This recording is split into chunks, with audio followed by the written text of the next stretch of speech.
मैं जितेंद्र बड़े Tripathi, Nehru inter college मनसा छापर, गणित एवं विज्ञान अध्यापक। आज हम लोग त्रिकोणमिति का 5वां भाग पढ़ेंगे, जिसमें पूरक कोणों के त्रिकोणमितीय अनुपात के बारे में आपको बताया जाएगा। इसके लिए आपको सबसे पहले बता दें कि पूरक कोण क्या होता है। पूरक कोण का मतलब वे दो कोण जिनका योग 90 अंश होता है। वे दो कोण जिसका योग 90 अंश होता है। जैसे 60 अंश और 30 अंश, ये दोनों एक दूसरे के पूरक हैं।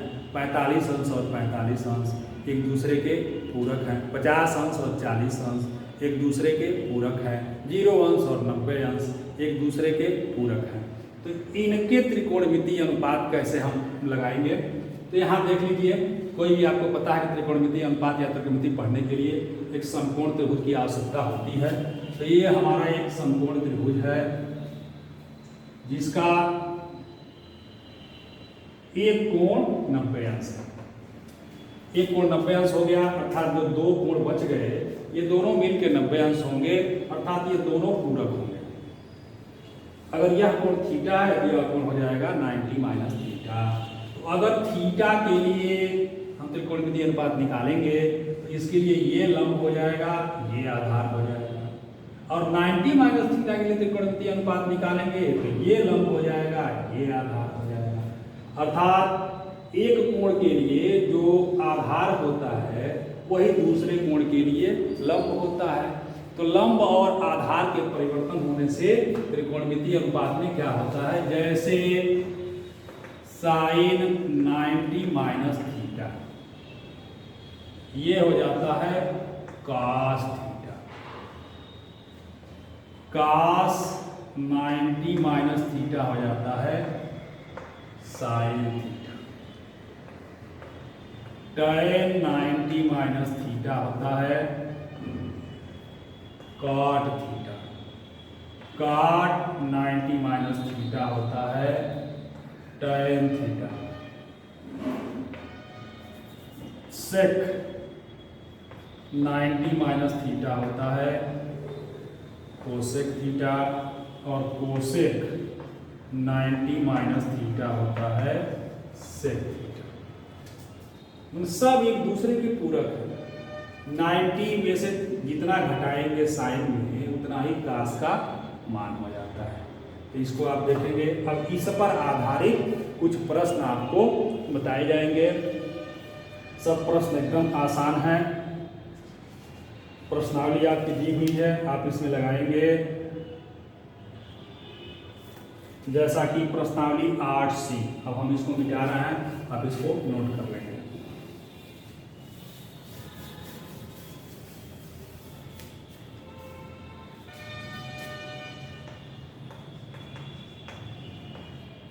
प्रश्नावली 8C पहला सवाल दिया है, निम्न के मान ज्ञात करिए। पहला सवाल है साइन 25 कास 65। आसान सवाल है एकदम। इसको हम क्या लिख सकते हैं, साइन 25 को क्या लिख देंगे,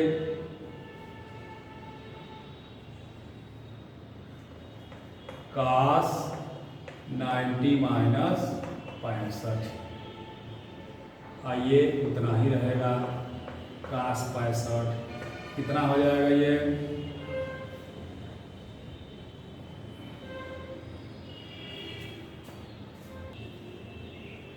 ये कास 90 माइनस थीटा बराबर होता है साइन थीटा। साइन 65 कास 65, एक मान ये हो जाएगा। दूसरा इसको बदल दिया जाए, पुनः साइन 25 कास 65 को क्या लिख सकते हैं, कास 90 माइनस 25। ये कितना हो जाएगा, ये तो है साइन 25 कास 90 माइनस 25, ये हो जाएगा पुनः साइन 25। तो यह इसका मान आपका हो गया साइन स्क्वायर 25। ये दोनों मान सही हैं, जो भी आपको अच्छा लगे आप इसको नोट कर लेंगे। ये पहला सवाल था। अब दूसरा सवाल देखिए। इस तरह से इसमें और छोटे छोटे सवाल दिए हैं। दूसरा नहीं बल्कि मैं आपको तीसरा सवाल बता रहा हूँ। तीसरा सवाल देखिए, tan 20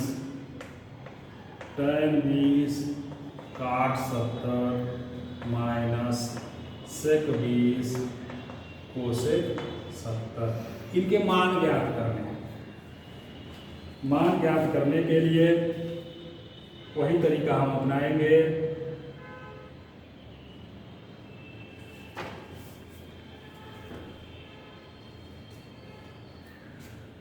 tan 20 काट 70 sec 20 कोसेक 70। tan 20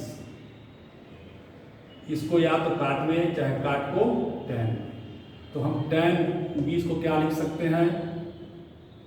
लिख सकते हैं tan 90 माइनस 70, यहाँ लिखेंगे काट 70 माइनस sec 20 को क्या लिख सकते हैं? Cosec 90 minus 70 cosec 70। एक चीज का ध्यान रहे, दोनों को बदल देंगे तब नहीं आएगा, किसी एक को बदला जाएगा, मान आ जाएगा।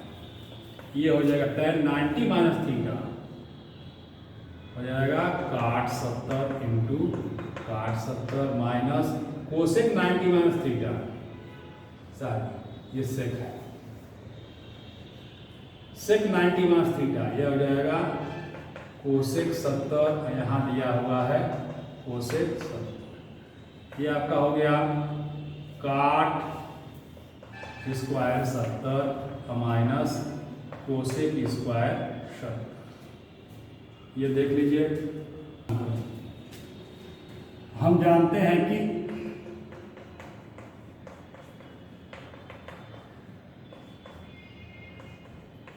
काट स्क्वायर थीटा प्लस 1 बराबर कोसेक स्क्वायर थीटा।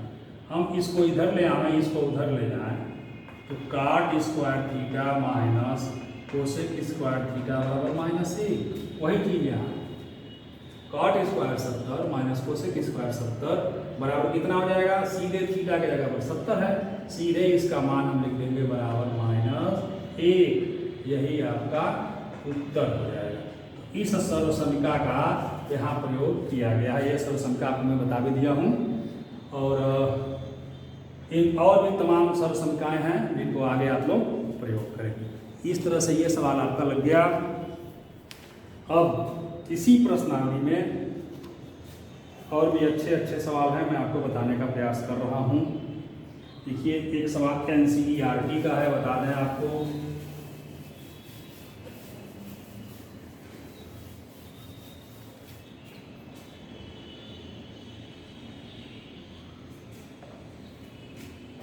नौवां सवाल,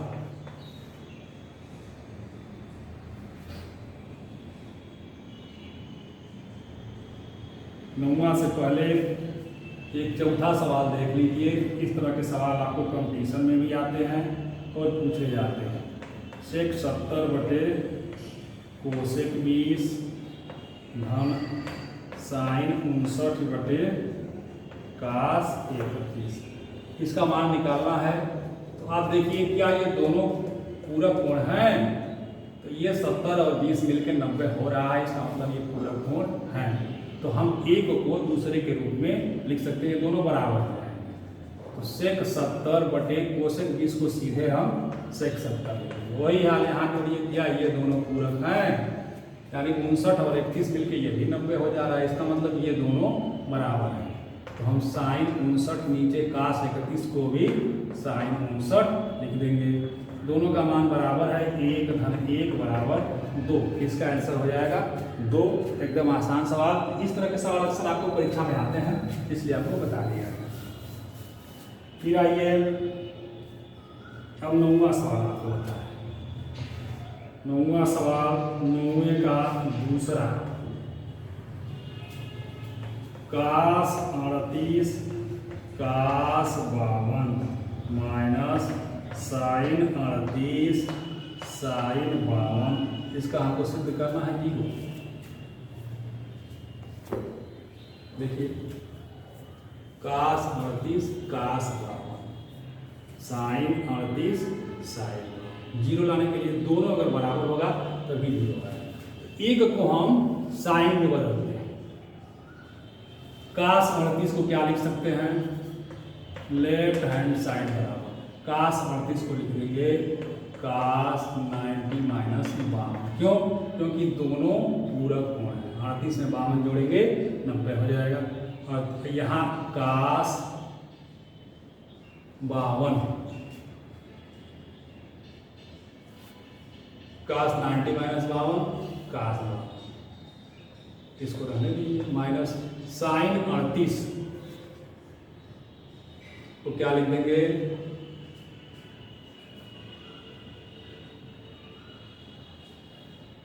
कास 90 माइनस 52 साइन 52 को रहने दीजिए, साइन 82 रहने दीजिए। लिख सकते हैं साइन 90 माइनस 52, इसको साइन 52 रहने दीजिए।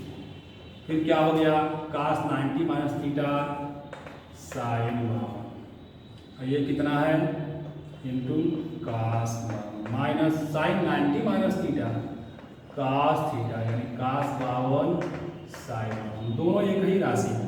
साइन 52 कास 52 साइन 52 कास 52, इतना में से इतना घट गया, आंसर आ गया 0।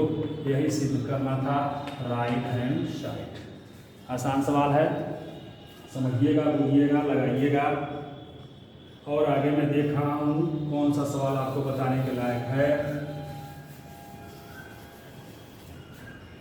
एक सवाल देखिए 13वां, जो कई साल पूछा है। 13वां सिद्ध करना है कि साइन 36 धन कास 36 बटे कास 54 धन साइन 54 बराबर 1 सिद्ध करना है।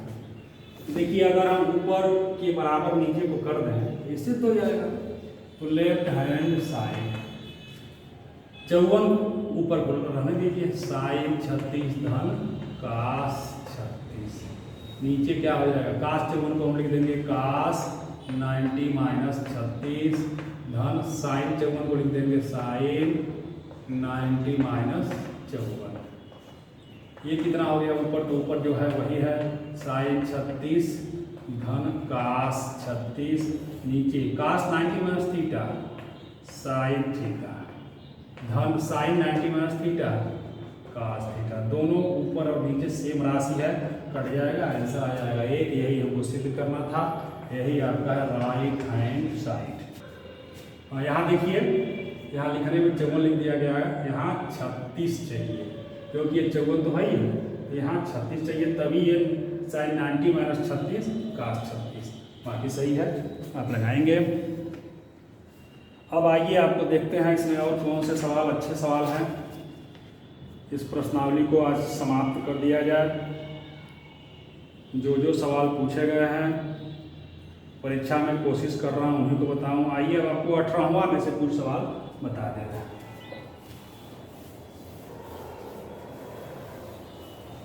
18वां 18 सवाल को मत देखिए, सवाल दिखने में बड़े हैं लेकिन जब इनको हल किया जाएगा तो ये आसान हो जाएगा। जैसे 18वें का तीसरा सवाल, साइन स्क्वायर 63 धन साइन स्क्वायर 27 बटे कास स्क्वायर 17 धन कास स्क्वायर 73, इनके मान ज्ञात करने हैं।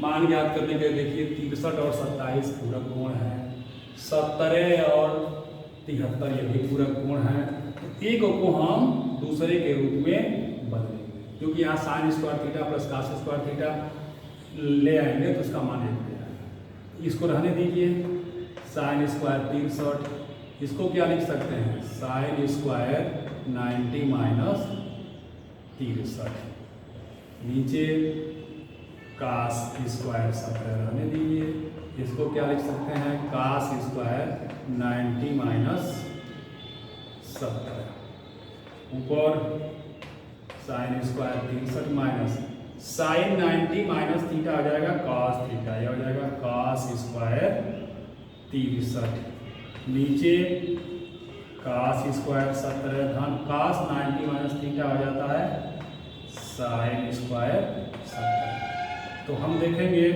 Sign square theta plus cos square theta बराबर 1, sine cos square theta plus sine square theta बराबर 1/1 बराबर इसका मान आ गया 1। तो इस तरह से इस प्रश्नावली के और भी सवाल है आपको लगाने हैं।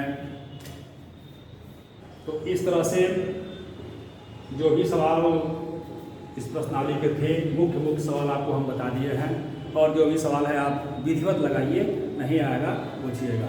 अब अगले एपिसोड में हम लोग सरल समीकरण से संबंधित सवाल